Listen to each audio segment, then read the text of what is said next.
Thank you very much. Great to have you. And thank you all for being here.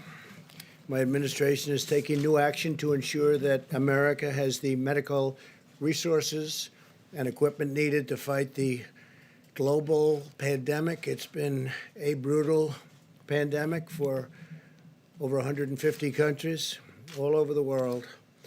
We've had great success over the last month. As you know, the millions and millions of pieces of equipment have been delivered successfully by us, purchased and delivered, and we've made it available to the states. And the governors have been very gracious for the most part, I would say. There are a couple that aren't appreciative of the incredible job. They have to do a better job themselves. That's part of the problem. But generally speaking, I have to tell you, the governors have been great. I just spoke to the governor of New Jersey, Governor Murphy, and he's very thankful. And Governor Cuomo has been very nice. They've really appreciated, I think, what the federal government has done.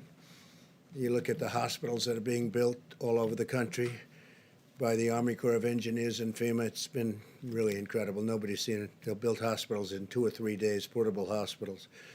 This afternoon, I invoke the Defense Production Act to compel General Motors to accept, perform, and prioritize federal contracts for ventilators. Ventilators are a big deal, and we've delivered thousands of them, and oftentimes you don't need ventilators very much. Hospitals don't have very many. And now we're turning out that we have to produce large numbers. But we've been able to do that, and we're going to be doing a lot more. This invocation of the DPA should demonstrate clearly to all that we will not hesitate to use the full authority of the federal government to combat this crisis. We thought that we had to deal with, as an example, General Motors, and I guess they thought otherwise. They didn't agree. And now they do. They do agree, and I think we might be able to pull it, but we let them know the way we felt, and they can't be doing that.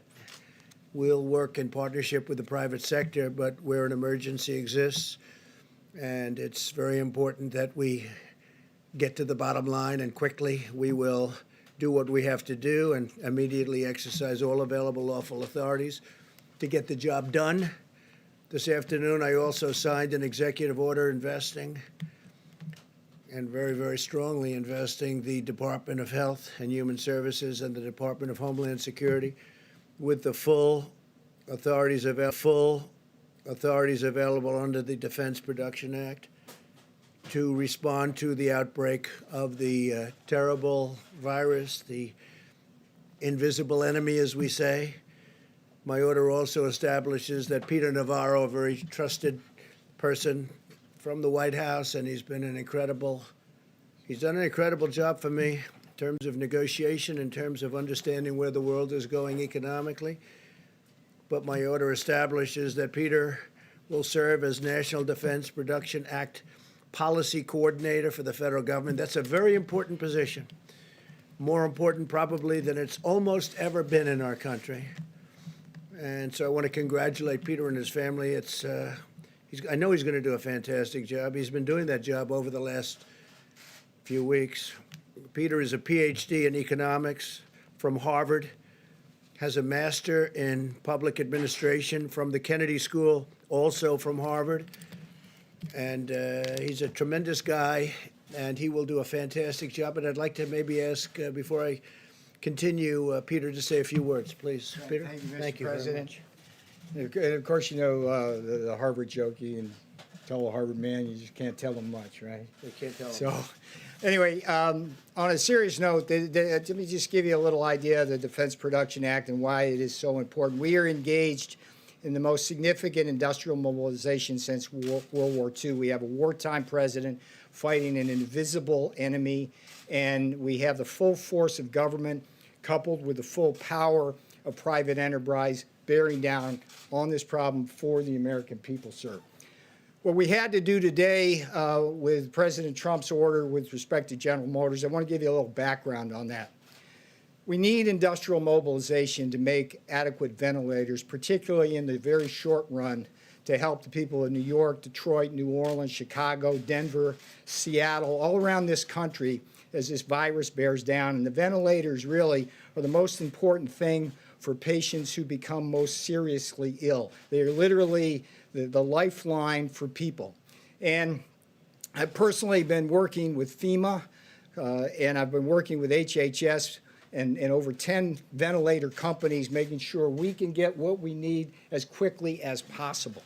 And virtually every one of those companies has been cooperative, patriotic, moving in Trump time, which is to say as soon as possible, sir. But we did have a problem with GM and Ventec. On the one hand, we had Ford and GE moving forward on a similar kind of project, patriotically moving as fast as possible. Over the last several days, we ran into roadblocks with GM. We cannot afford to lose a single day, particularly over the next 30 to 60 days. So President Trump invoked the Defense Production Act as a way of enhancing and accelerating this mobilization. I salute him for doing so. It's going to make my job so much easier. For the most part, we've had tremendous cooperation from the private sector. Today, sir, was the right day to do it. Thank you, sir. Thank you very much. Thank you, Peter, and good luck. My administration is marshaling the full power of the American government, and we will do that, and that's what we've done, and we will continue to do it until our war is won. Economic, scientific, medical, military, and homeland security, all of this to vanquish the virus. We are working to sign contracts immediately with the major ventilator companies in the country, including GE, Philips, Medtronic, Hamilton, Zoll, RedMed, Hillrom, and Vyaire.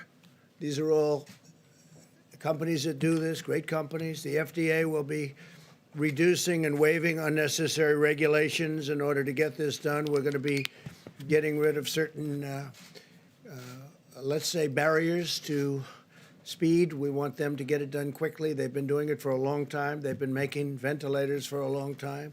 Hopefully General Motors will join in the fray. Under the normal condition that you would be, regular times, 29,000 ventilators are distributed in the United States each year.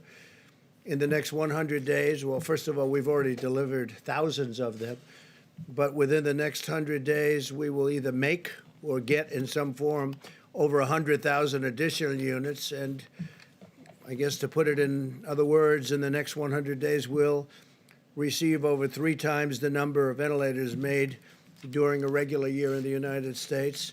And that doesn't include all of the thousands and thousands that we've given to the various states, a lot of them. We delivered thousands, as you know, to New York, and they didn't know they got them. And then we also had thousands put in a warehouse, and that was also for New York, and they just found out that they were there. So we have to make sure that when we deliver things, they get distributed. Earlier today, I spoke to the CEO of Boeing, Dave Calhoun, and Boeing will be producing and donating face shields to help our medical professionals on the front lines. These are actually pretty intricate in terms of the plastic and the quality of the materials. They're important. They've got to be top of the line, and they're going to do thousands of these a week. They've already tested the production, and they're ready to begin producing all of these shields. That's the plastic shields that go over the face. Well, Boeing is also offering us the use of their, what they call the Dreamlifter cargo plane. It's the largest plane in the world. And this is sort of a picture of it they called up just a little while ago. And that can sort of take anything. That's the biggest in the world. And they're letting us use that for the distribution of product all over the country, especially the heavy product or large quantities of product. And Boeing will dedicate up to 3 planes to the mission of flying medical supplies anywhere we need it. Each plane can carry 63,000 pounds of cargo per flight. That's a lot of cargo. I also signed an executive order giving the Department of Defense and Department of Homeland Security the authority to activate the ready reserve components of the armed forces. This will allow us to mobilize medical, disaster, and emergency response personnel to help wage our battle against the virus by activating thousands of experienced service members, including retirees. We have a lot of people, retirees, great military people. They're coming back in who have offered to support the nation in this extraordinary time of need. And they come back in. They don't say how much. They don't say, what are we getting paid? They just want to come back in. It's really an incredible thing to see. It's beautiful. This afternoon, I also signed into law $2.2 trillion in urgently needed relief for our nation's families, workers, businesses, and Americans of every race, color, religion, and creed. And the $2.2 trillion goes to $6.2 trillion, depending on need. So it's the largest bill ever signed, and not just emergency relief, but of any kind. We've never signed a bill of that magnitude. And, you know, incredibly, it was 96-0 in the Senate, and it was essentially the same thing in Congress. They did it very quickly. In the House, they did it very quickly. So if you look at Congress, what they've been able to do, the House was voice vote, I guess they would call it, and something like that rarely takes place, and 96-0 in the Senate for the largest bill in the history of our country. That's pretty good. And I want to thank Republicans. I want to thank Democrats for coming together for the whole of the nation. And this is a great thing, a great victory. This is going to save companies that are incredible companies, but that are going to need some help because of what happened. A month ago, they were outstanding. They were having the best year they ever had. And then we got hit. And so we'll help them out. It's thousands and millions of jobs. It's millions of jobs. And I just want to thank everybody for working so hard. And that includes the people standing with me right here. The legislation extends a vital lifeline to American families and American workers with job retention loans for small businesses. And a big focus of the bill is small businesses.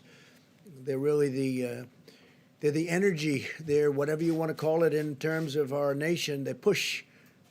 People have no idea how big a factor, Peter can tell you, the small businesses are in this country from an economic standpoint, from a job standpoint.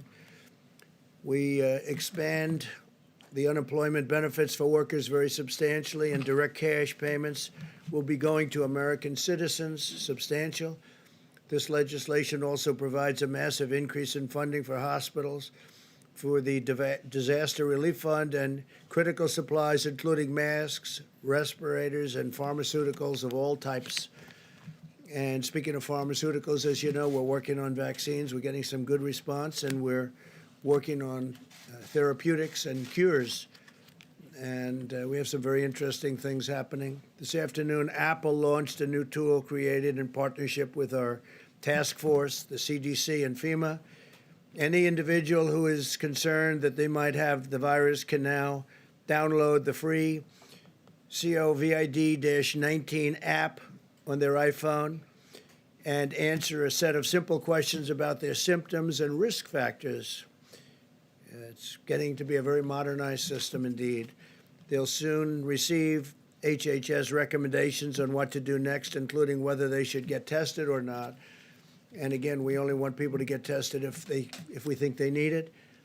In a few moments, Secretary DeVos and Secretary Perdue will discuss new partnerships with the private sector that are providing meals to millions of students while schools are closed. They've both been incredible, the job they've done. I appreciate them very much.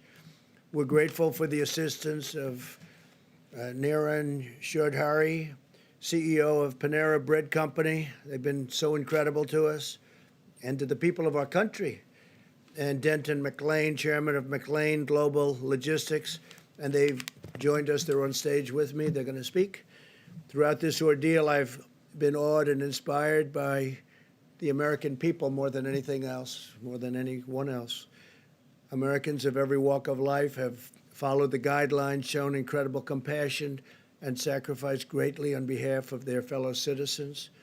I want every American to know that their selfless and heroic actions are saving lives, and I want them to know, and I've said it before, that I'm very proud to be their president, very proud of the American people. My administration is actively planning the next phase in an all-out war against this horrible virus. We're now testing nearly 100,000 patients per day, more than anybody in the world. And we've now, as of even a couple of weeks ago, tested more than any other country in the world. And our capacity continues to grow. Widespread surveillance testing will allow us to monitor the spread of the virus, and we're doing that quite accurately. And Deborah and Tony will be speaking about that, and coordinate with the states to contain new hotspots as they arise with a targeted, fact-based, and data-based approach. It's all data-driven. This surveillance testing will soon enable us to publish updated guidelines for state and local leaders. We want every county and region in the country to have the on-the-ground evidence that they need to determine the mitigation measures that are right for them. Each location is different. Some are very, very different. Some are day and night. Some are in great shape and some aren't in great shape. And we'll be able to have very accurate information very shortly. We already have a lot of that information. America is bravely battling this pandemic through cutting-edge science, medical innovation, and rational, deliberate, and determined vigilance. No effort will be spared in winning this war. We're going to win the war. Hopefully, we're going to win soon and with as few lives as possible lost.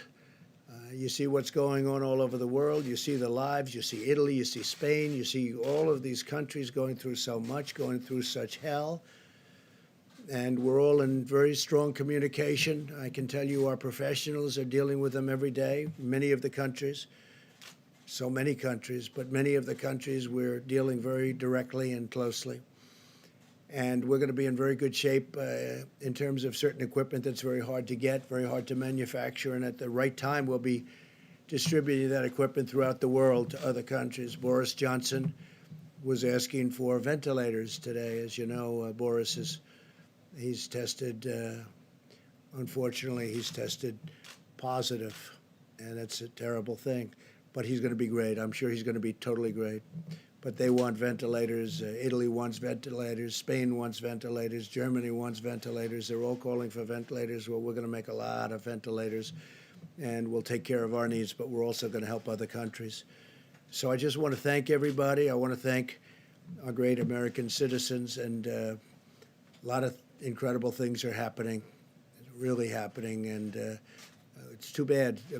I was saying before, we had the press conference when we had a signing ceremony when we signed the largest bill in our history. And I said, think of it, 22 days ago, we had the greatest economy in the world. Everything was going beautifully. The stock market hit an all-time high again for the over 150th time during my presidency. And the world was looking good. And then we got hit by the invisible enemy, and now you have countries all over the world reeling. But we're winning it, and we'll be bigger and better and stronger than we were even before. And we will also have apparatus in place that works. We won't have broken systems. We'll have incredible systems. So if this should happen again, and hopefully it won't, but if a thing like this should happen again, we'll be able to handle it very much more easily. So with that, I'll take a few questions. Steve, please. Tell us a little bit about these negotiations with General Motors. What were they reluctant to do, or was it a debate over cost or profits? Well, it got to be a debate over cost. We don't want to think too much about cost when we're talking about this. This is not cost. I wasn't happy where General Motors built plants in other locations over the years, not so much during my term, but they built a lot of plants in other countries. I won't name the countries, but you can imagine. And so I didn't go into it with a very favorable view. I was extremely unhappy with Lordstown, Ohio, where they left Lordstown, Ohio in the middle of an auto boom because we had 17 car companies coming in, and then they were leaving one plant in Ohio. I love Ohio, and what happens? That became the story. Not that all these plants are moving in, but that you had one plant they were leaving. And frankly, I think that would be a good place to build the ventilators, but we'll see. We'll see how that all works out. But so I wasn't too thrilled. And then we thought we had a deal for 40,000 ventilators, and all of a sudden it became 6, and then price became a big object.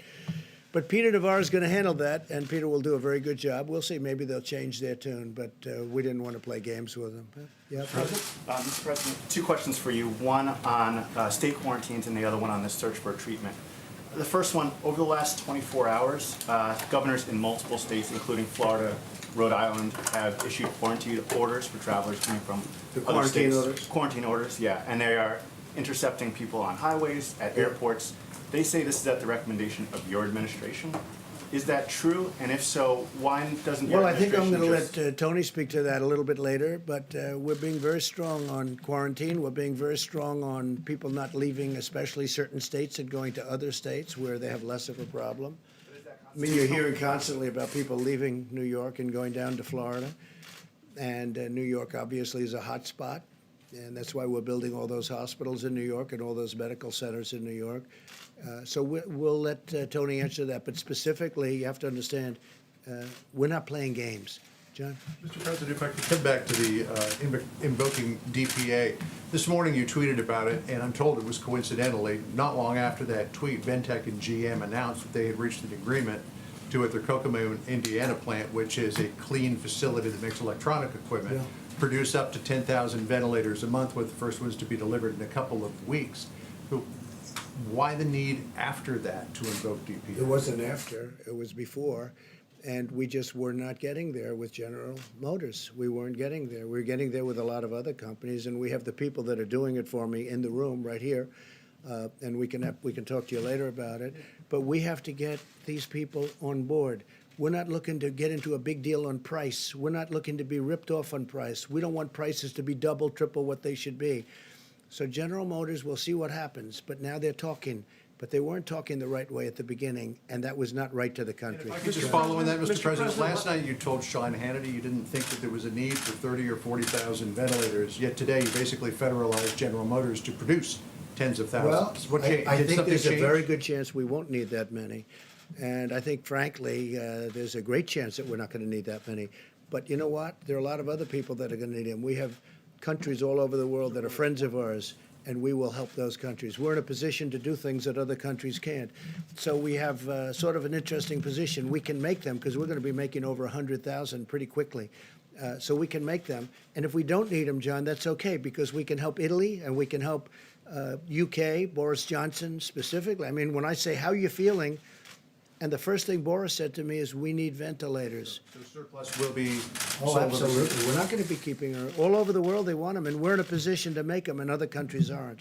Okay? Mr. President, if I first can follow up on that, Governor Cuomo had said 30 to 40,000 ventilators is what he needed. He based that on the experts that were advising him. What are you basing your assessment that he doesn't need that many on? Well, if you look, and I think you can ask that question best of Deborah, but I think their estimates are high. I hope they're high. They could be extremely high.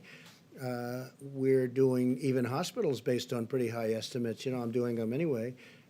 And as I told John, if we do not need them, that would be wonderful. We can help a lot of great people all over the world. We can help them live.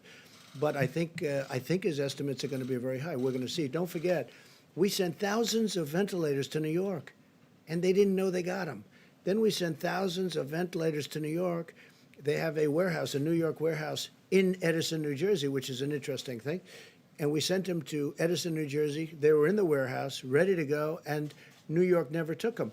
So they knew they were there. So we have to get people lined up. But we've given them, and I'm not blaming New York. Look, this is something that's of a magnitude that nobody's ever seen before. But I'll tell you what, the federal government's done a hell of a job. So we sent thousands of ventilators to New York, and they didn't know about it at the time they were complaining. Thousands. We had 2,000, and then 2,000, and then 4,000, and they were going there in large numbers. And then before that, we sent many thousands.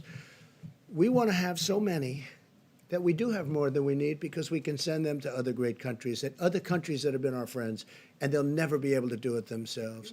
Yeah, Said that please. some of the governors are not appreciative of what the federal government's done, and you've suggested that some of these governors are not doing everything they need to do, like that these governors are at fault. Can you be specific? What more in this time of Well, I think we've done a national great emergency should job for the governors state do? of Washington, and I think the governor, who's a failed presidential candidate, as you know, he leveled out at 0 in the polls. He's constantly tripping, and I guess complaining would be a nice way of saying it. We're building hospitals. We've done a great job for the state of Washington. Michigan, all she does is she has no idea what's going on, and all she does is say, oh, it's the federal government's fault. And we've taken such great care of Michigan. You know the care we've taken of New Jersey. I think if you ask Governor Murphy of New Jersey, how are we doing? I think he'd say great. I think. He's a Democrat. Governor Cuomo has really said we're really doing a great job. And I saw the news conference where he was thanking the people from FEMA, the people from Army Corps of Engineers this morning. I mean, they built a hospital like in 3.5 days. And it's a big hospital in the Javits Center. And they're building medical facilities in different parts of New York. And Governor Cuomo's been appreciative. But, you know, a couple of people aren't. We have done a hell of a job. The federal government has really stepped up. What I'm asking is, what more specifically do you want the governor of Washington, All I the want governor of them to Michigan do, very simple, I want them to be appreciative. I don't want them to say things that aren't true. I want them to be appreciative.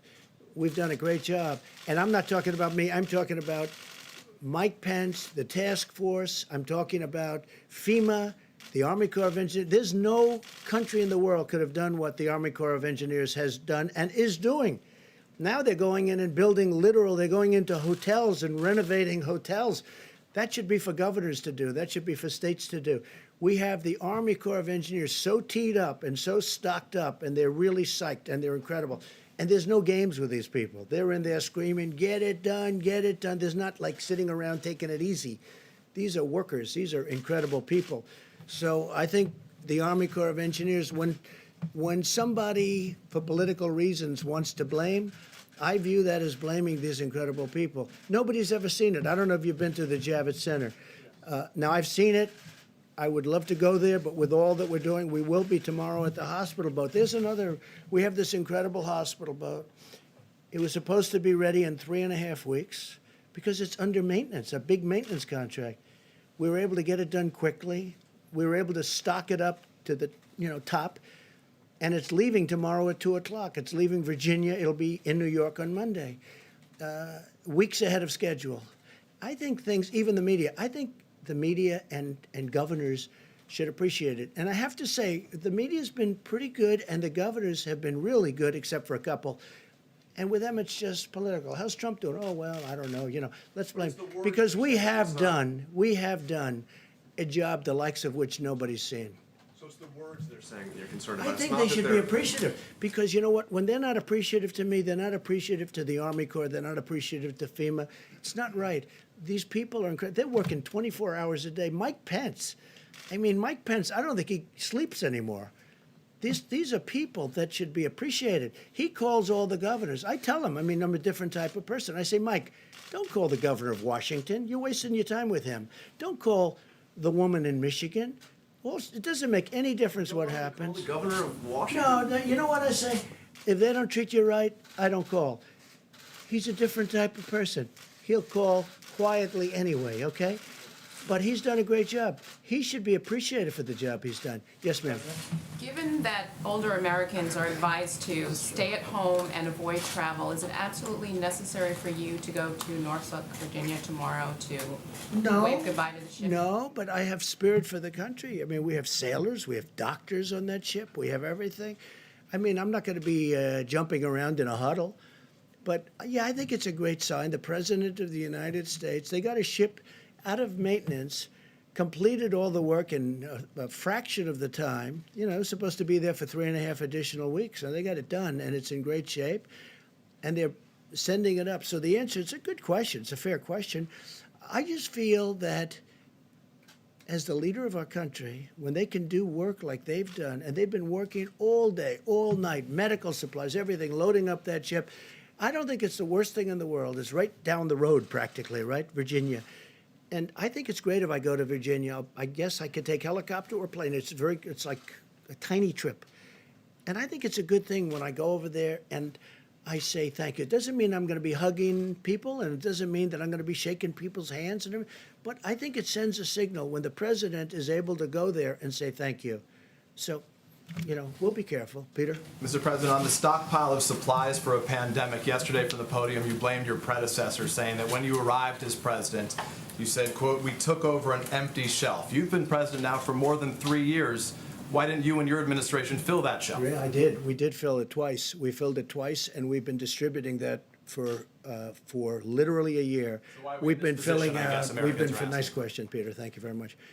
We've been filling it out, and we've been filling that stockpile many, many times. It's been filled many, many times, and now what we're doing is something different because I think it's better. We'd fill it, so it comes from wherever the point of manufacture or whatever is. We fill it. And then we go, now it's full, now we take it and we distribute it around. Now what we're doing is we have an emergency. We're saying, go direct, go direct, go direct. We fill it only where necessary, but now we're trying to go direct. So they drop it off in New York, or they drop it off in Michigan, they drop it off in Virginia, wherever it may be, Florida. Well, Florida's getting a lot of things. And we're finding it's a much better system. But we've filled and we've stockpiled many, many times. Yeah, we ended up with an empty shelf. Yes, please. You spoke to Chinese President Xi yesterday. What did he tell you in terms of data that he's going to share and Yeah. how they got the number of cases to go down? So I had a great conversation with the president of China last night, pretty late in the night. It was fascinating to me. You know, they have it's a different kind of a world. It's a different form of government, to put it mildly. We talked for a long time. We talked for at least an hour, I guess. And one of the things I was asking him is, you know, when did you notice that this was happening? We talked about the whole concept, how it happened, when it happened, what was the most effective use? I mean, was it the fact that, you know, distance the best thing? We talked about everything. And he's gotten and developed, because they're ahead of us from the standpoint of time. It happened there actually long before it happened here. By the way, would have happened here a lot sooner had we not kept those people out, the Chinese people coming over to the country, had we not kept them out. But we talked about it because he's had additional experience of having been much earlier. And he's developed some incredible theories, and all of that information is coming over here. A lot of it's already come. The data, we call it data. And we're going to learn a lot from what the Chinese went through. Our relationship with China is very good. We also talked about the trade agreement, but I must tell you, this whole invisible enemy has taken over the world. Nobody cares about trade. Nobody cares about anything. You want to talk about trade, they immediately get back to this. So we really did. We talked about trade. You know, they're starting to buy very heavily from the farmers under the agreement, under the trade deal that we just signed. But honestly, me, all of us, everybody's talking. You turn on television, you read the papers, it's all about this. And you know what? It probably should be mostly about this.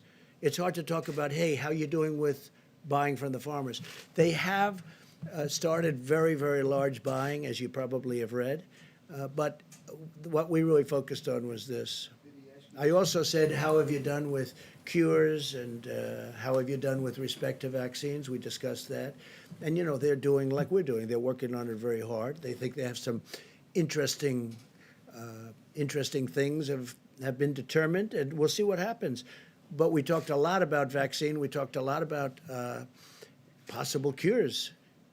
How good would that be? I mean, that's game changer. So we'll see. And by the way, we have various things happening right now having to do with cures and vaccines, and I think we're doing very well, especially in the vaccine thing. I think we're very close. But as Tony will tell you, that's a long testing process. So we'll see what happens. You to suspend tariffs. He never asked me to suspend tariffs. No, we're taking in billions of dollars. He never did ask me that. John? Mr. President, on Monday will be the end of the 15 days to Yeah. slow the spread of the virus. Do you expect that you will simply renew the guidelines, or do you expect that there could be some modification to those? So, John, I'll be sitting down with this brilliant woman and this brilliant man, and lots of brilliant people that work with them, I think, right, Deborah and Tony? And we'll be sitting down on Monday or maybe Tuesday, depending on which is the best for everybody, and we'll be making that determination, okay? We'll be making it. Any And early by the way, indications? obviously, we're not doing it for New York. You see, New York is just coming into this really heated situation. We're building a lot of things in New York right now that nobody thought would ever be building. A lot of things are happening in New York, so obviously, but we are talking about possibly other parts of the country which really aren't affected to any major degree, or maybe we won't do that because maybe at the advice of a lot of very talented people that do this for a living. They won't want to do that. They won't want to expose anything. They want to do it all at one time. These are the kind of things we'll be talking about. So for people at home who are wondering, how long are we going to have to live like this? What advice would you give them? Well, it depends. We do want to flatten the curve. We want to see that curve start heading down in the other direction at a minimum.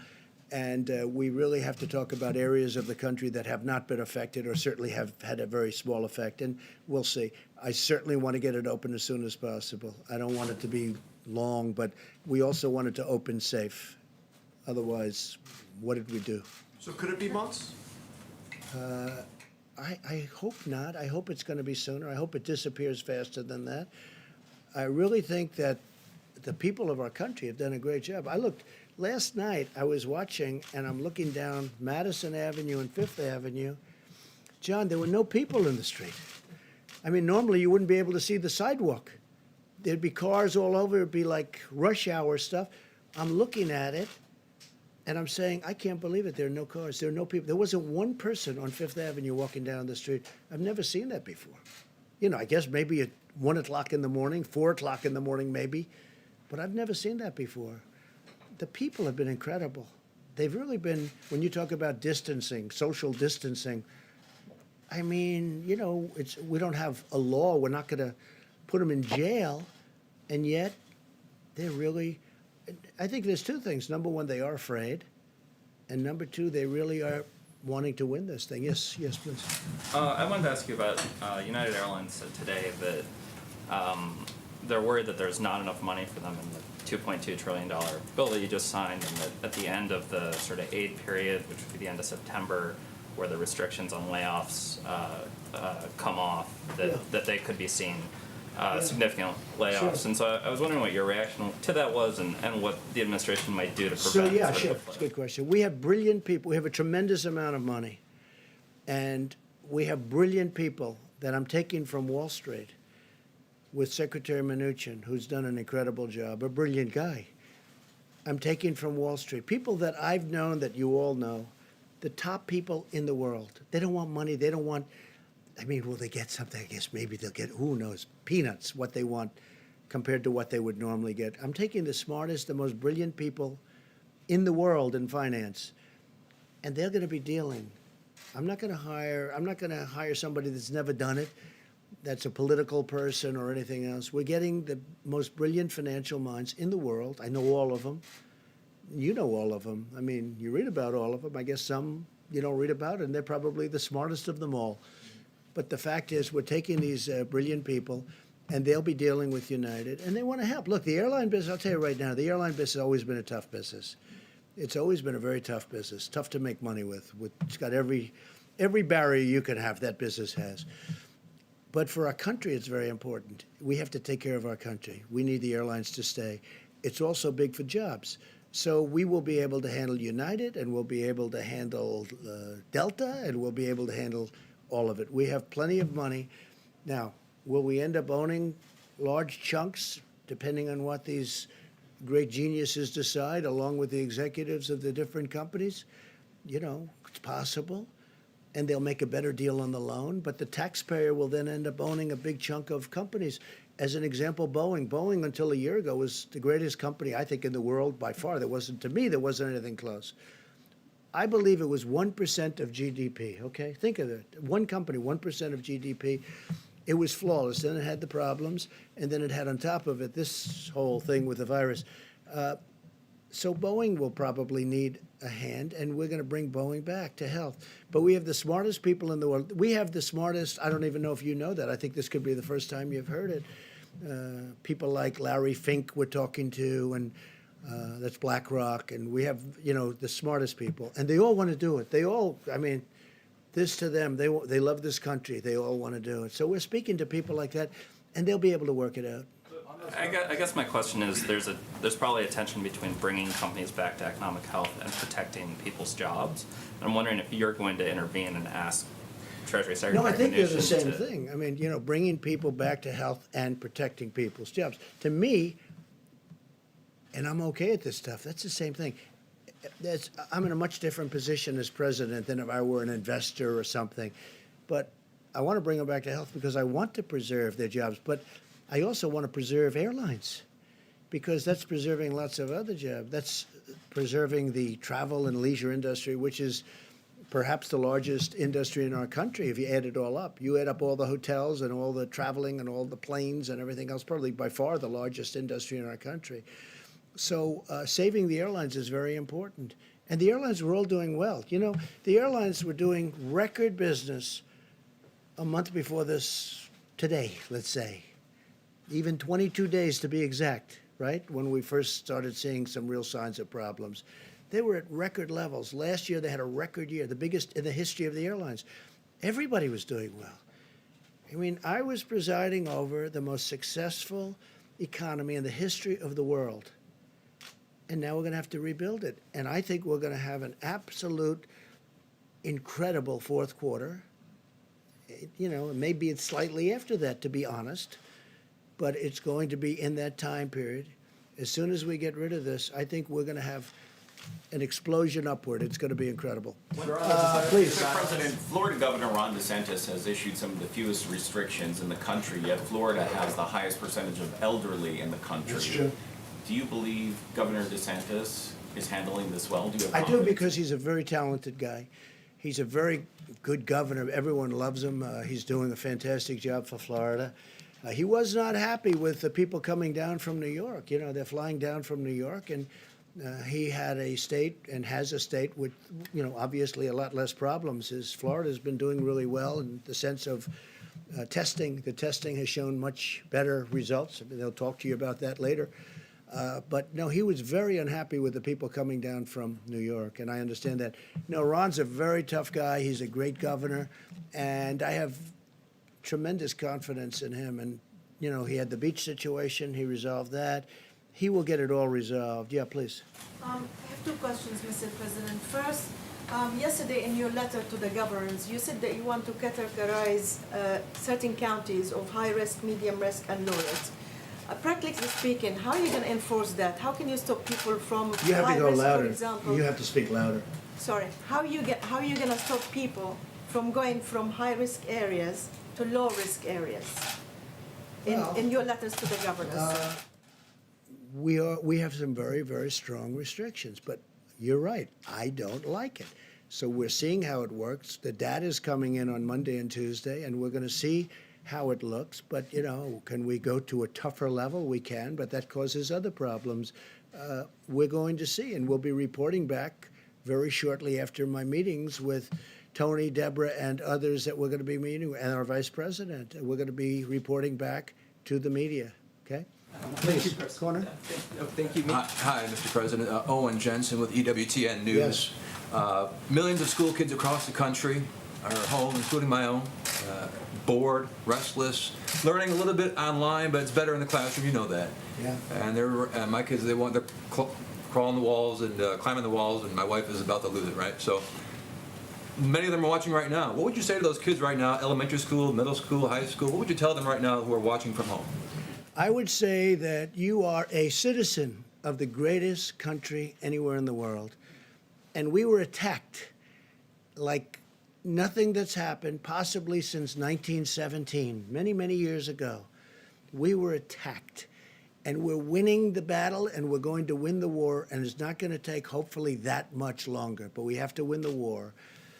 And I would say that they have a duty to sit back, watch, behave, wash their hands, stay in the apartment with mom and dad. They look like they're lucky to have you as a father.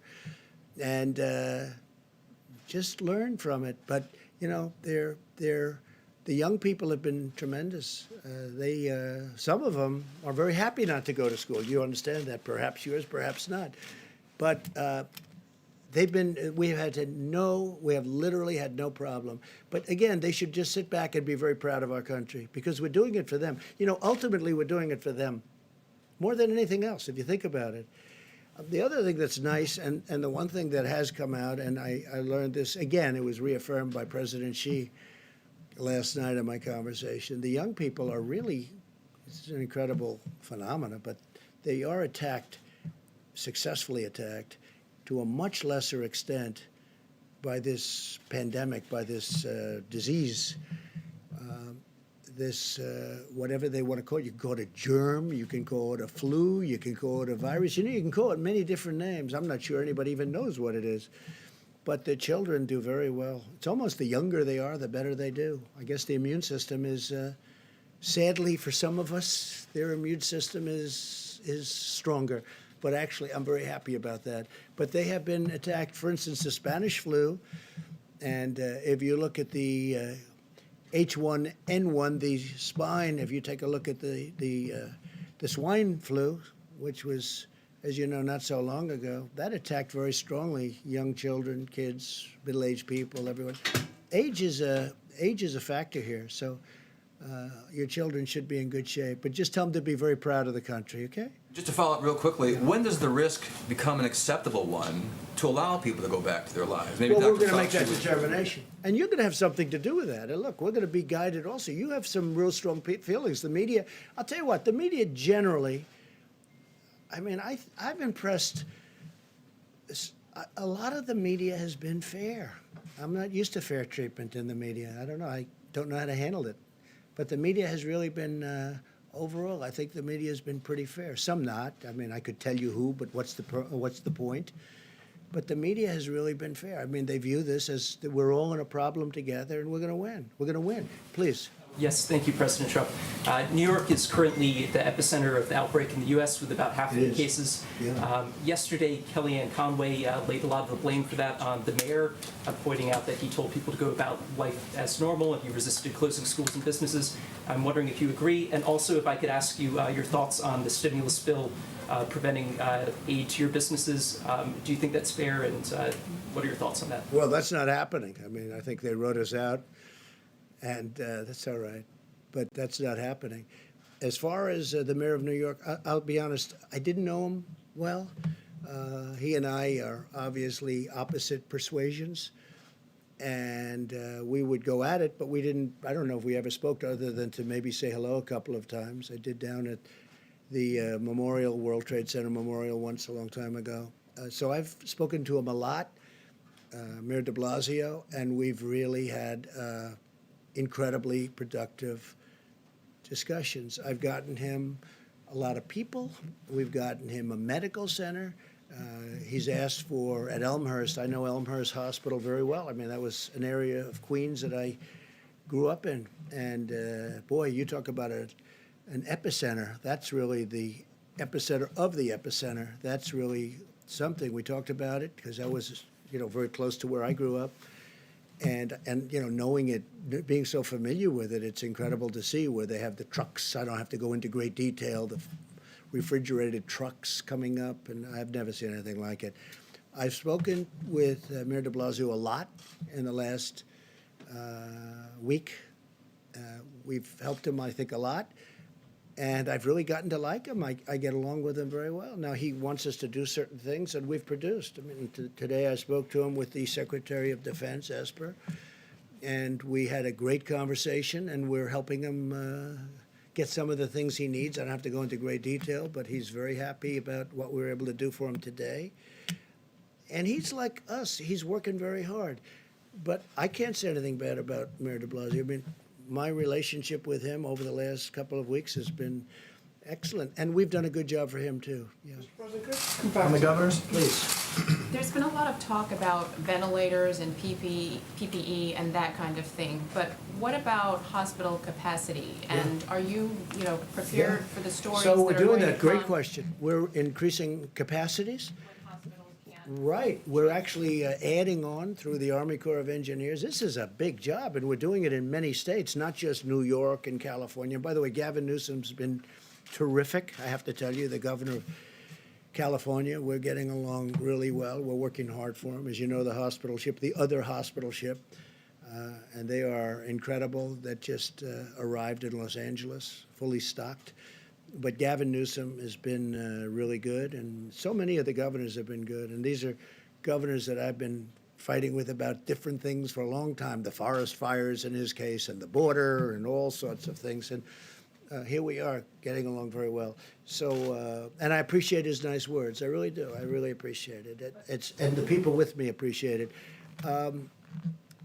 Do you have another question? Well, I was gonna say, on the issue of hospital capacity Yeah. and beds and So, being able to yeah, treat good- people and good not question. have them die because they can't have a hospital. Yeah, well, I mean, look, we just started this, we were just notified, and some of the governors have asked us to build hospitals through extensions, through portable hospitals, through things, and, normally this, in all fairness, this is done normally through local government. We don't go into cities and expand a hospital that's existing, but we're doing it now because we really are equipped to do it. We have incredible people, and we're expanding hospitals.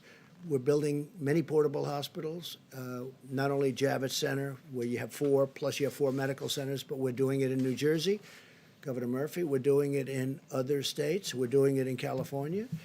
We're doing some in the state of Washington, despite the fact that I'm not appreciative of the way the governor speaks. We're doing it in a lot of different locations, and we're doing a lot of expansions. We're also taking over buildings, and the city will go in, or the state usually will go in, take over a building, and we go in and equip it and make it so that it's now hospital functioning. They call it hospital functioning. We're doing a lot of that. Again, this is normally done by governors and then give it to the city to do. You bring it into the point. But we're doing a lot of that, and they're doing a great job, mostly done by the Army Corps of Engineers and FEMA. Couple questions on those governors.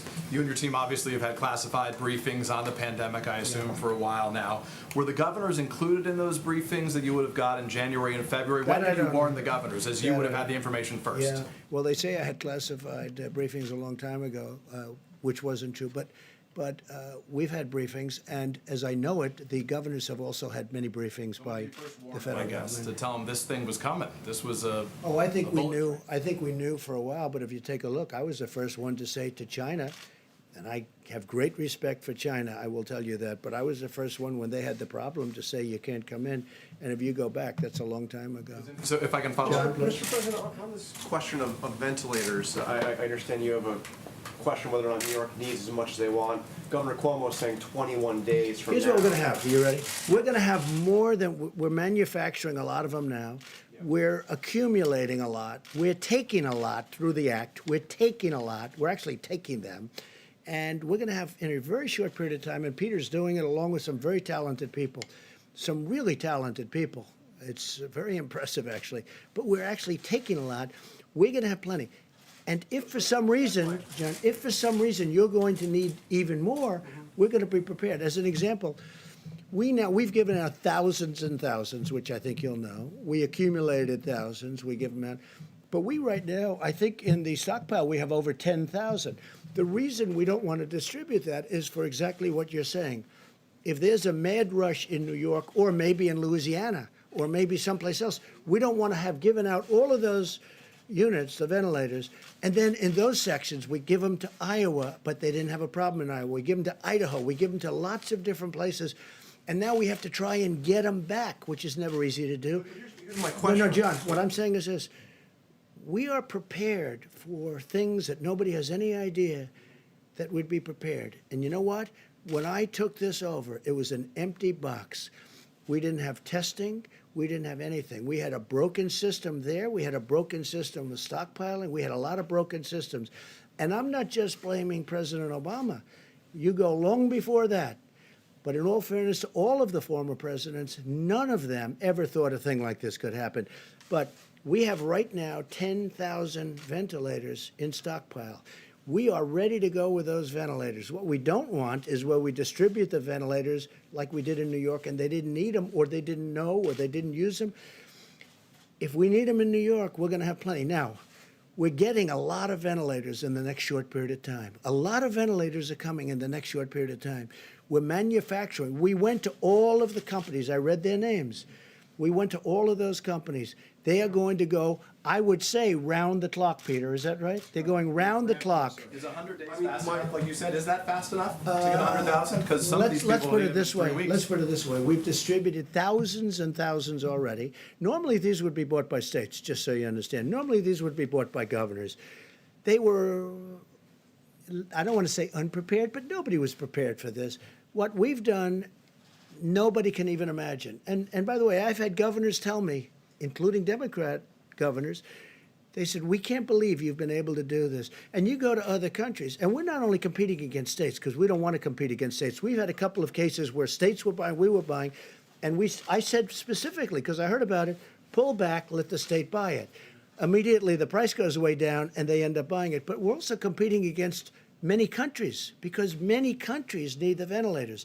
That's why I want to build more, if possible. John, maybe we'll take one more question. The question the question I was building up to is, are you able to guarantee, to assure these states, these hospitals, that everybody who needs a ventilator will get a ventilator? So here's what I'll tell you. I think we're in really good shape. This is a pandemic, the likes of which nobody's seen before. I think we're in great shape. I think that, number one, we've distributed, ventilators is a big deal. We've distributed vast numbers of ventilators, and we're prepared to do vast numbers. I think we're in great shape. I hope that's the case. I hope that we're going to have leftovers so we can help other people, other countries. Everybody who needs one will be able to get a ventilator. Look, don't be a cutie pie, okay? You know, everyone who needs one. Nobody's ever done what we've done. Nobody's done anything like we've been able to do. And everything I took over was a mess. It was a broken country in so many ways other than this. We had a bad testing system. We had a bad stockpile system. We had nothing in the stockpile system. So I wouldn't tell me what being a wise guy. Go ahead.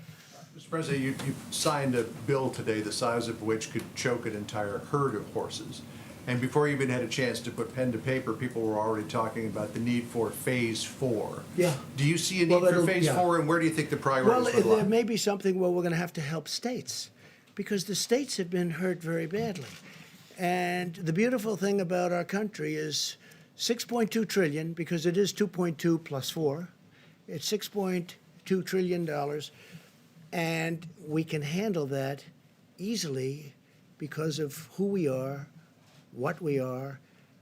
It's our money. We are the ones. It's our currency. We can handle it, and we can handle. I watched Jerome Powell the other day, and he did a good job. He said, "We'll do whatever we have to do." John, we have to do whatever we have to do. Where do you see the priorities be? The priority is life and safety, and then the economy. Life and safety.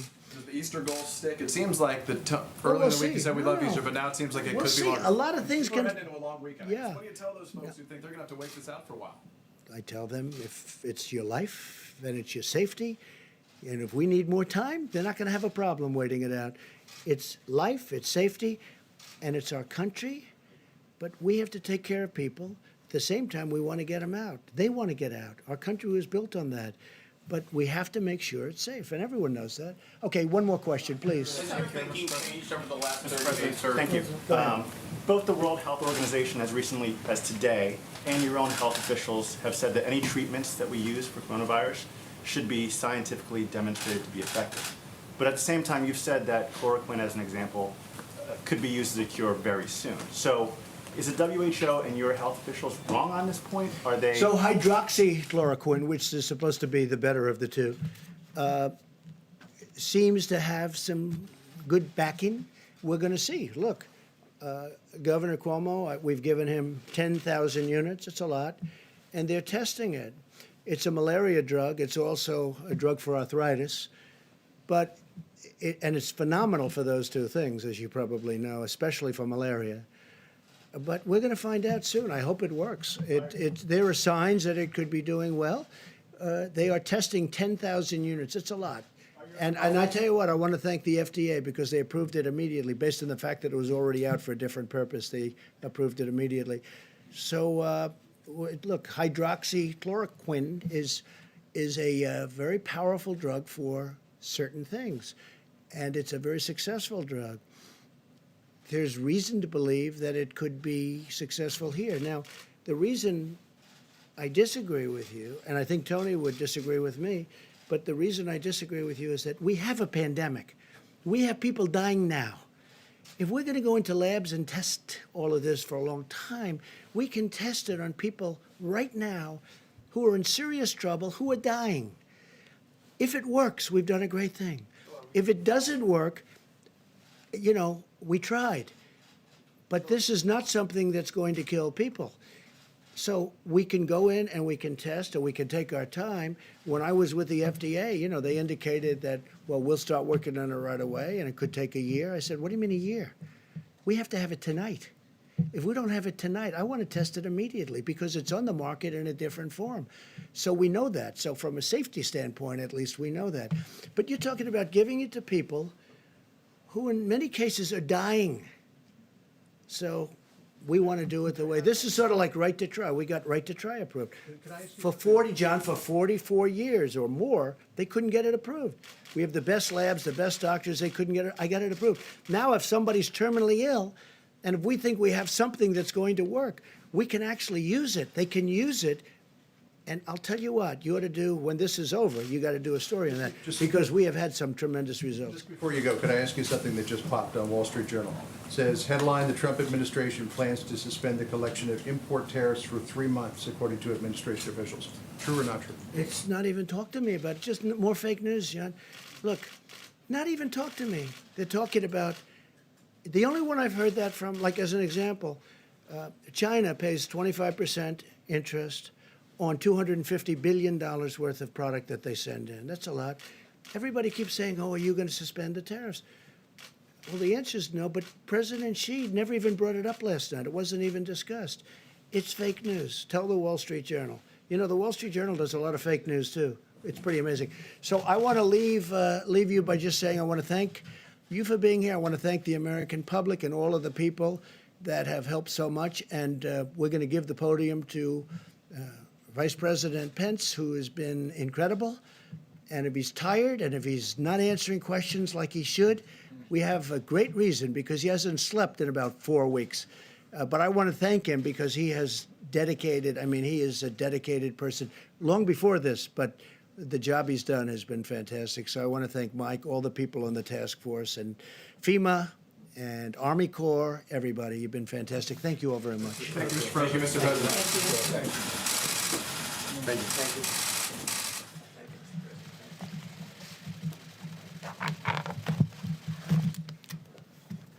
Well, good evening, everyone, and thank you, Mr. President. White House Coronavirus Task Force met today. We continue at the President's direction to focus on slowing the spread of the coronavirus through mitigation, expanded testing, and ensuring that our healthcare workers have the supplies that they need. With cases now in all 50 states and more than 50% of cases in the New York area, it's more important than ever to adhere to the guidance of state and local authorities. And for every American, the best thing that you can do, young or old, is put into practice the President's coronavirus guidelines for America. It is the way that each of us can do our part. Since we last spoke, as you all know, the President signed the Coronavirus Aid, Relief and Economic Security Act. This makes direct payments available to American families. The average family of 4 will receive a direct payment of some $3,400. It also covers payroll for small businesses across the country for a period of several months, so that even if the business is closed, they can continue to have a loan which will be completely forgiven if they keep their whole team on the payroll. There's support for critical industries, for hospitals, and for states as well. As of this evening, the President has issued 12 major disaster declarations, most recently for the states of Maryland and Missouri. And on the subject of vaccines, Emory University in Atlanta today began enrolling volunteers in a phase 1 clinical trial of another possible vaccine for the coronavirus.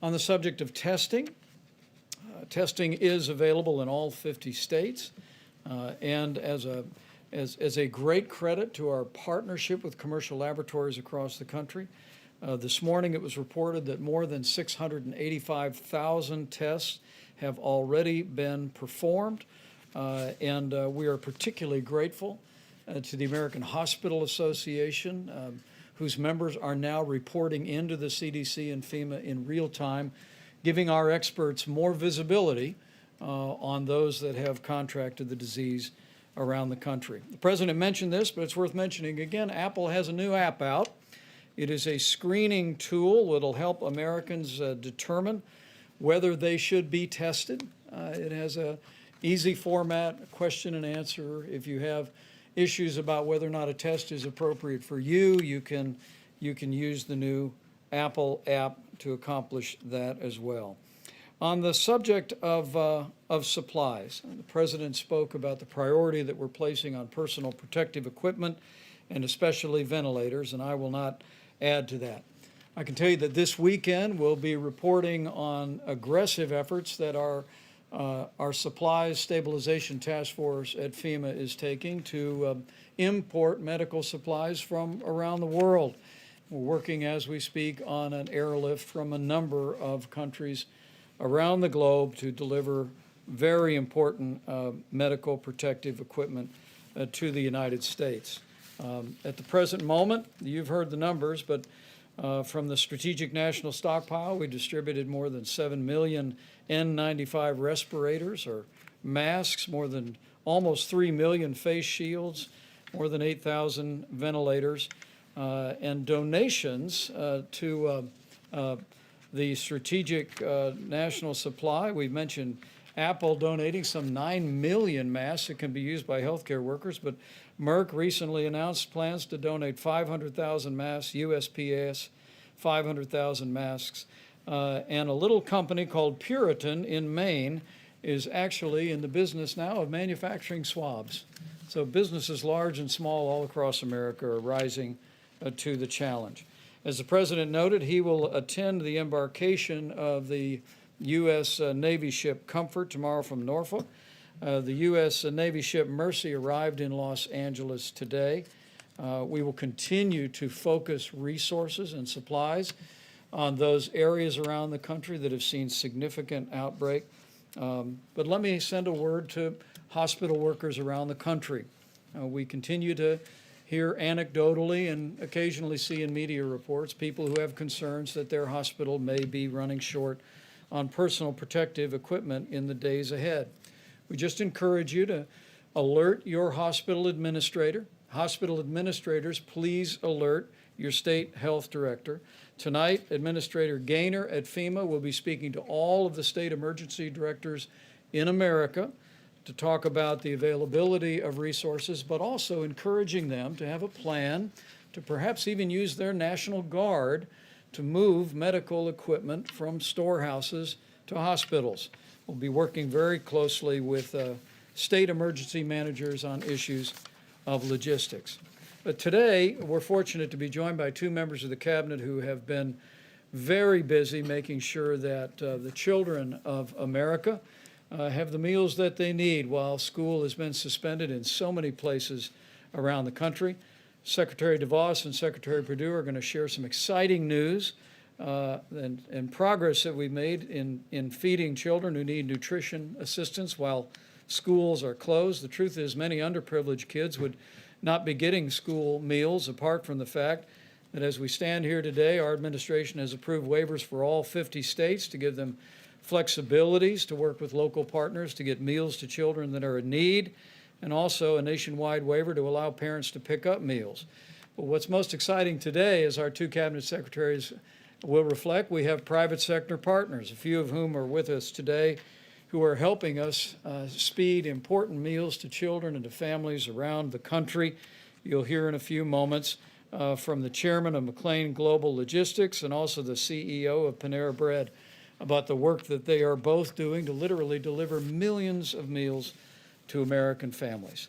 It's truly an inspiring story, and I look forward to hearing it from them and sharing it with you. But it's just one more example, as President Trump said, that we'll get through this, and we'll get through this together.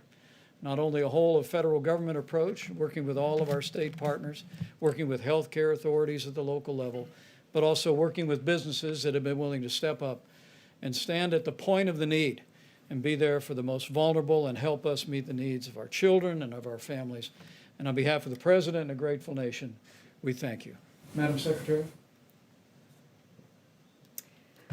Thank you so much, Mr. Vice President. And I just want to begin by thanking President Trump for his clear-eyed leadership during these challenging times for our country and for our world. And Vice President Pence, for your tremendous leadership of the task force and for truly making a difference that's certainly true for America's students and teachers as well. Most of them, as Owen said a moment ago, experiencing unprecedented disruptions in learning and in their lives. I want each of them to know that President Trump and his administration are taking decisive action to keep them safe and healthy so they can continue learning. We must rise to the challenge of educating all children from all walks of life who all of a sudden are in many, many different learning environments, and they're counting on all of us to find solutions. I'm really pleased to be here today for the announcement of another terrific solution initiated under the President's leadership. Secretary Perdue is going to share details of this public-private partnership, but before that, I'd like to provide a few additional comments and talk about the work that the Department of Education has been doing on behalf of students, parents, and teachers during this national emergency. My team and I are in contact daily with governors, state school chiefs, college presidents, superintendents, and local education leaders. We are quickly responding to their needs so they can do the next right thing for their students. Most governors have decided to close some or all schools in their states for a period of time. As a result, students may not be able to take federally mandated standardized tests this spring. And the President took action to make sure they didn't have to. We made the process to delay these tests for a year fast and painless. As of today, 47 states have requested the delay or the waiver, and 46 have been approved within a 24-hour period. We also released additional information making clear the expectation that education will continue for all students. The transition to distance and online learning needs to happen quickly, and it needs to include meaningful instruction and supports for children with disabilities. Learning should not stop or be denied because schools fear federal regulators or fear doing something different. Distance learning is happening. States like New Hampshire and Florida have implemented phased and tiered approaches to meet the needs of students in their states. Other schools and states are implementing creative approaches and working through practical realities to help students continue learning. In remote Colorado mountain towns without internet connectivity, teachers are putting weekly learning packets together, and they're holding office hours by phone to help their students when they're stuck. South Carolina is deploying 3,000 buses with mobile Wi-Fi hotspots to help kids in remote areas access learning that way. This national emergency gives all of us an opportunity to come together to educate all students out of principle. It's simply not an acceptable option to educate none of them out of fear. So we stand ready to assist educators and their students. We're compiling all of the tools we have produced, along with the great resources that states are offering to help keep learning going. There are already many existing online learning platforms, and many states were already offering a robust menu of courses virtually. We will be adding that information to our website on an ongoing basis, and that site is ed.gov/coronavirus. We're using every tool possible to extend flexibility to states and communities. This includes funding flexibility. Where we don't have the latitude, we're working with Congress on solutions. One area is providing direct financial support to students, families, and teachers. We will propose Congress provide microgrants to help students continue to learn. These would be focused toward the most disadvantaged students in our states or communities where their school system has simply shut down. I've always believed education funding should be tied to students, not systems, and that necessity has never been more evident. We'll also support microgrants to teachers to help them pivot to supporting all of their students in a different environment than they've been used to. We know they are dealing with an unprecedented situation, but it's been truly inspiring to hear story after story of teachers rising to the occasion and meeting the unique needs of each of their students. Ultimately, we know everyone's grappling with the challenge of keeping students safe and healthy while also building capacity for remote learning. It's an important moment to realize that learning can and does happen anywhere and everywhere. I think of the Texas dad who started a daily webinar interviewing friends and acquaintances in wildly different careers and helping students understand what it takes to work in that chosen career. Or the history teacher in Virginia who connects with his students through a live stream every morning. I think of the art teacher in Tennessee who's broadcasting her lessons over social media, or of Second Lady Karen Pence, who prepares packages of art materials and projects for her students to pick up with their school lunches. Or the principal in Alabama, who's going online daily, giving morning announcements, leading the Pledge of Allegiance, and a moment of silence. And I think of the many schools that have distributed laptops and tablets to students who don't have them so they can continue learning over video conference, and the ones that just don't have that option currently, like the remote Colorado towns. Joy Hoffmeister, the school chief in Oklahoma, may have put this best. She told me, "School isn't a building. It's students, teachers, and families working together to advance learning." She's right, and that's our shared mission. Let me also touch very briefly on how we're supporting students pursuing higher education. At the beginning of this outbreak, we immediately gave institutions of higher education regulatory flexibility so learning could go online, and it did. In many cases, it was a seamless transition, and learning continues. And we're continuing to cut federal bureaucracy and let schools rise to meet this challenge. We've vastly improved distance learning policies, which are working quickly to enact for traditional higher education. Shorter-term programs and apprenticeships also need to grow and thrive, and as the President has so effectively championed, workers need these options as they look to come back stronger than ever from these momentary setbacks. The President promised to defeat this invisible enemy and keep our economy strong. He took immediate action and provided student loan relief to tens of millions of borrowers. We set all federally held student loans to 0% interest rates and deferred payments for 60 days. Now, with the CARES Act that he signed just earlier today, Mr. President, those actions will extend to 6 months. We hope these actions and others we've taken for those who've become delinquent on payments or have had other issues with their student loan payments will help alleviate the financial burden and anxiety students and their families are feeling during these tough times. These are tough times, but we, the people, are tougher. So in closing, let me offer just a few words of encouragement. To our students, your educations can and should continue.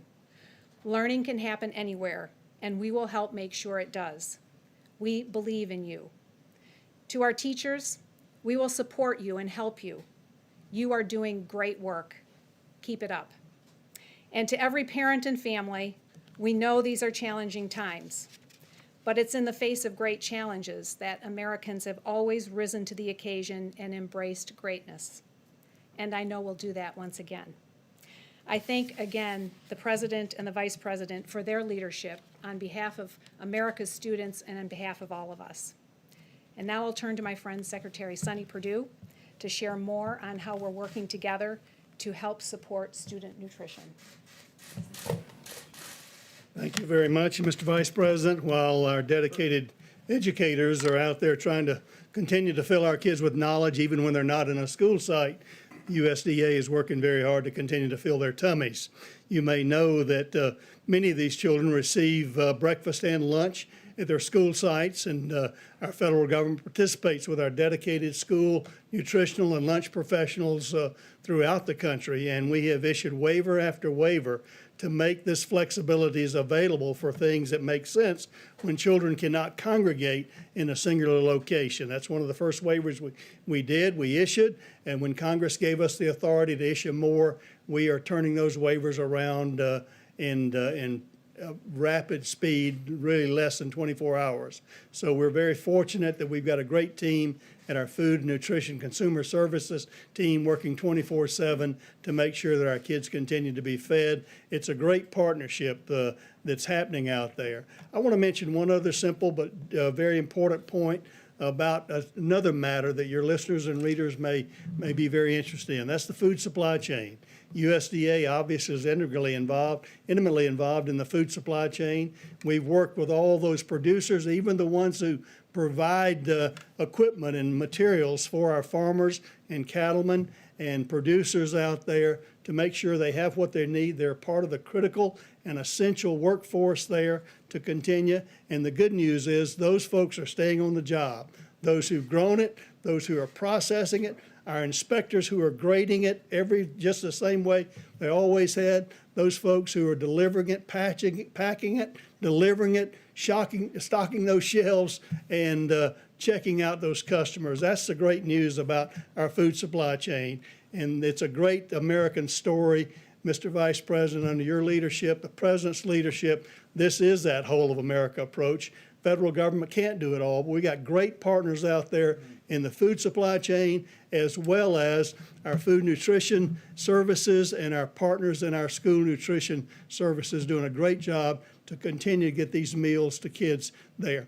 Two of our private sector partners are here with us today. I'd like for them to tell their story because it's a great story. Denton McLean with McLean Global here has partnered with Baylor Collaborative on Poverty and Hunger, along with PepsiCo, in order to pack 1 million meals a week to deliver to rural kids who might not can get to town to these drop-off sites where the other kids are picking up meals. And again, Niran Chaudhry of Panera Bread, CEO of Panera Bread. Their company is also participating in Columbus, Ohio, with the Children Hunger Alliance there to deliver food meals that meet the regulations of USDA under flexible conditions there, to get food meals there. And Panera's looking to expand that to nationwide as well. So, Denton, why don't you come and tell us your story? Thank you very much.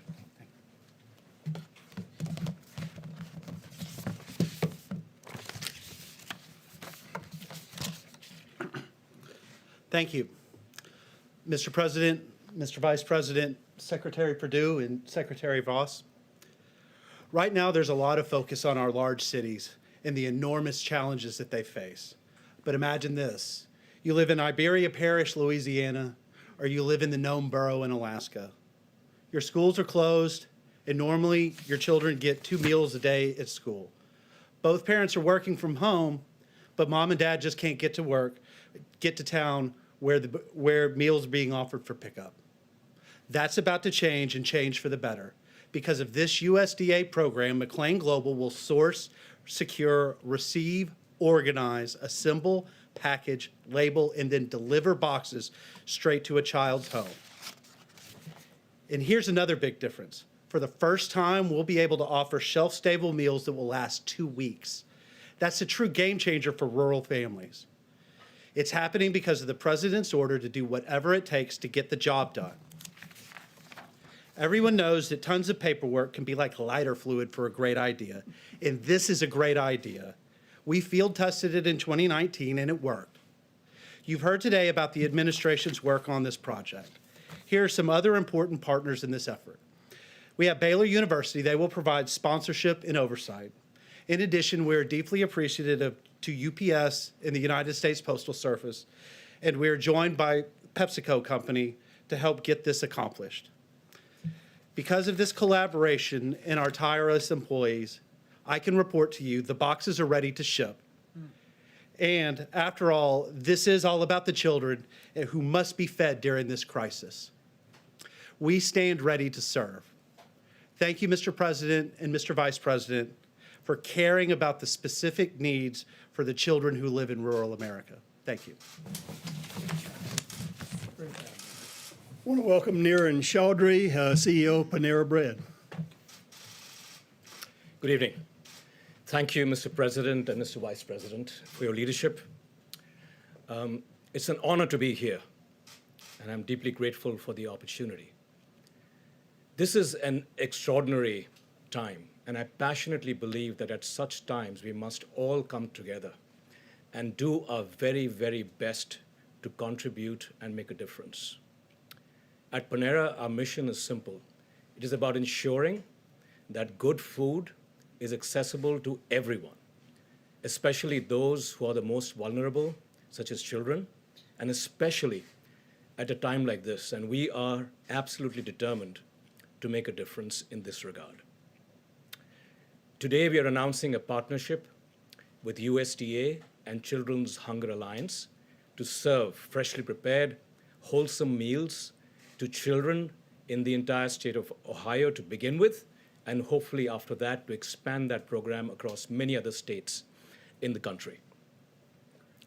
I do believe that the human experience, indeed life, is all about having resilience in the face of adversity and also having the tenacity to just keep going, to just keep going.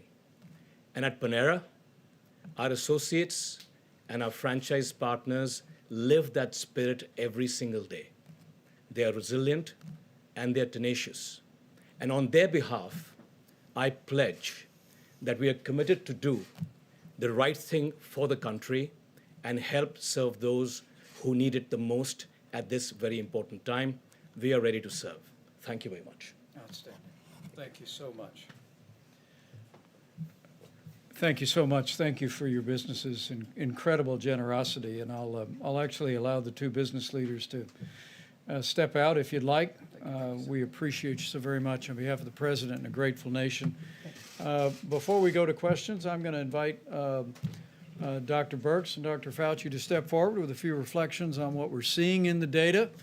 And as you all are aware, over the next several days, our team will be assembling recommendations for the President to give further guidance to the American people, to states around the country, and they can both share with you the importance of ongoing efforts of mitigation by every American, the need to support what state and local leaders guidance is to every American community, but also as Dr. Birx continues to work carefully with the modeling, analyzing the data, she'll reflect on the progress we've been made in that.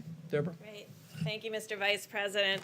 Just to pick up on some of the questions that you had earlier. So the issues that we discussed with the modeling yesterday was to ensure that the models were adjusted for the great work that every citizen is making in doing the mitigation efforts, and to see if that was reflected in the request specifically for ventilators. And so we wanted to make sure that with a limited number of ventilators and the issues that we saw in Detroit and Dearborn, in Cook County, and now in New Orleans, that we were balancing and projecting correctly based on both what the models had predicted and then whether they were adjusted for the incredible mitigation work ongoing in New York City. We understand that this week and next week will not reflect that mitigation, whether it's New Orleans or whether it's New York and the New York metro area. We know that the hospital admissions that we are seeing this week and next week will be infections that occurred before the mitigation started.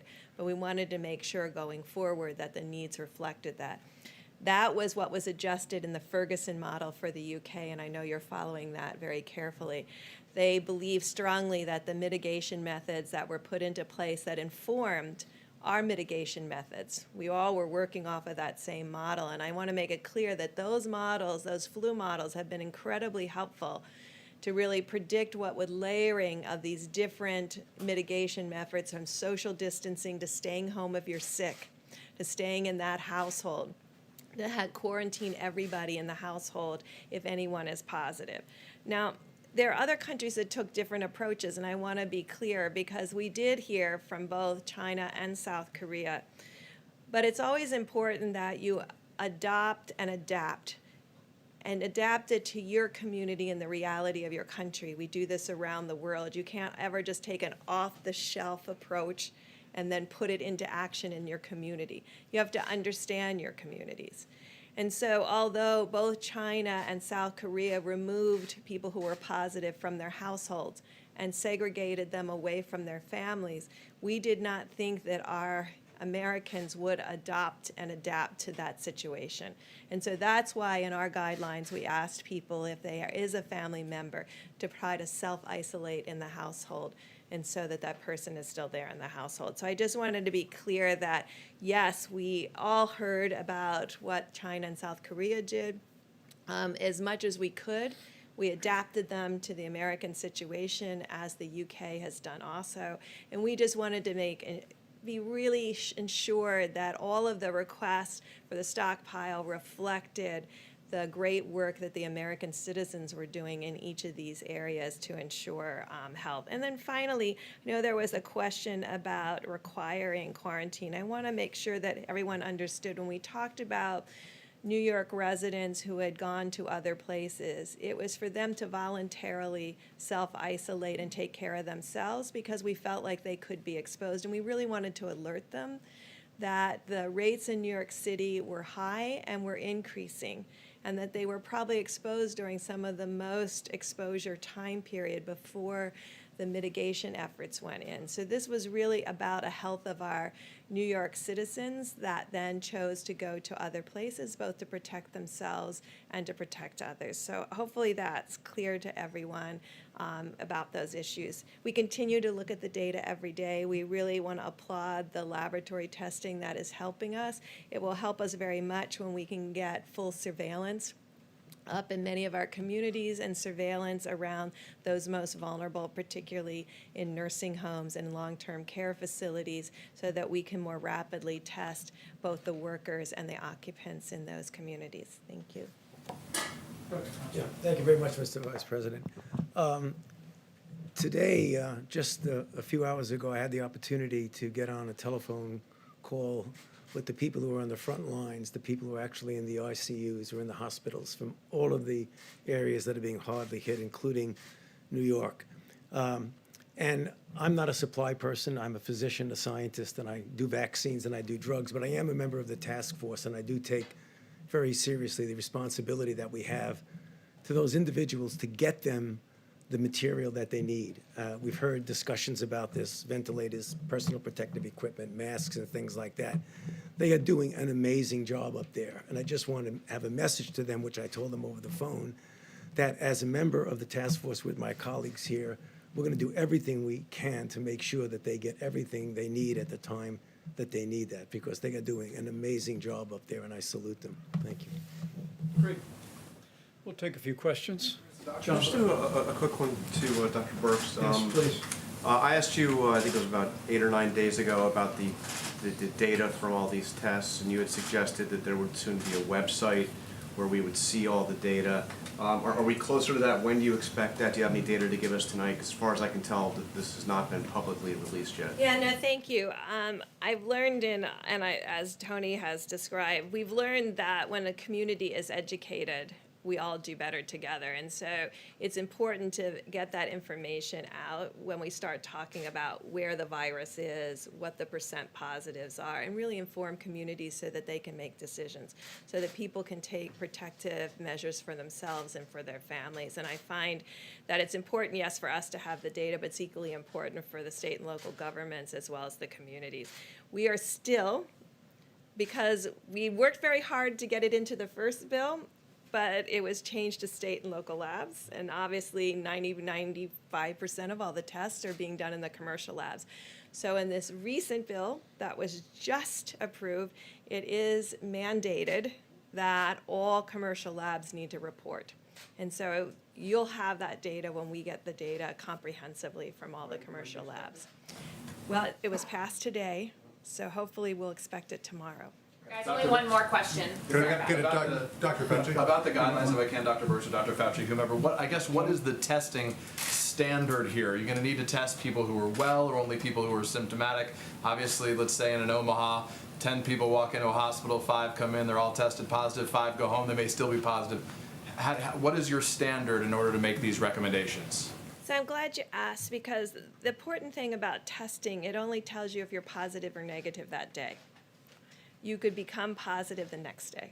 And so testing should be used intentionally as a surveillance tool or a diagnostic tool. And I think what we're going to work on over the weekend is to weave together both a testing strategy for surveillance, which you have brought up and that key point, while maintaining a strong testing for diagnosis, because our first obligation is still to ensure that patients get diagnosed, both so that the personal protective equipment for those who are negative doesn't have to be utilized, but also to give those patients the opportunity to have optimal care.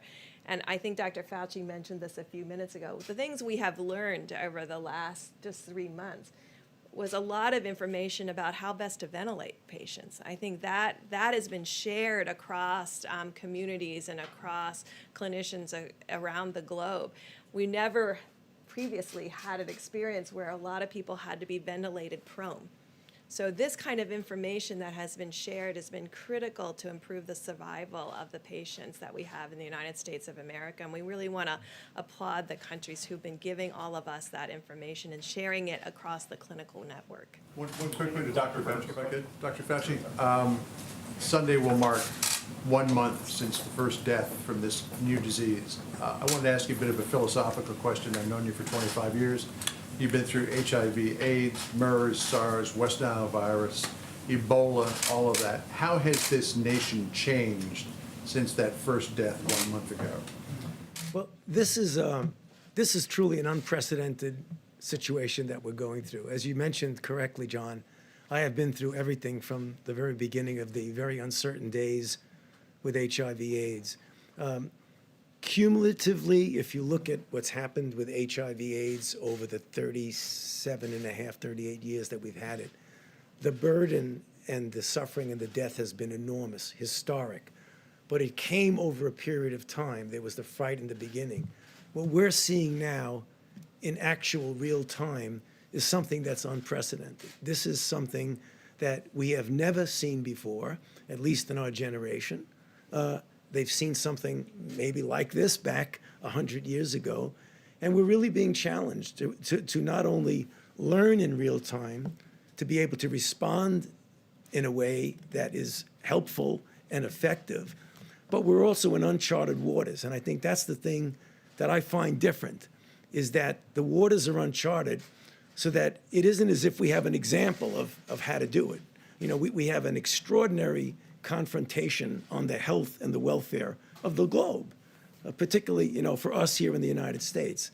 So as somebody who has been through all of those outbreaks, this truly is unprecedented. So from the first day to now, the first death, we've been through something that no one has ever experienced in our generation. Let me say good evening to each one of you. I trust this was helpful. We'll continue to keep you informed. Over the course of the weekend, the President will be traveling to Norfolk for the embarkation of the U.S. Navy ship Comfort. Our task force will be meeting through the course of the weekend, and we'll be reviewing the data and preparing recommendations for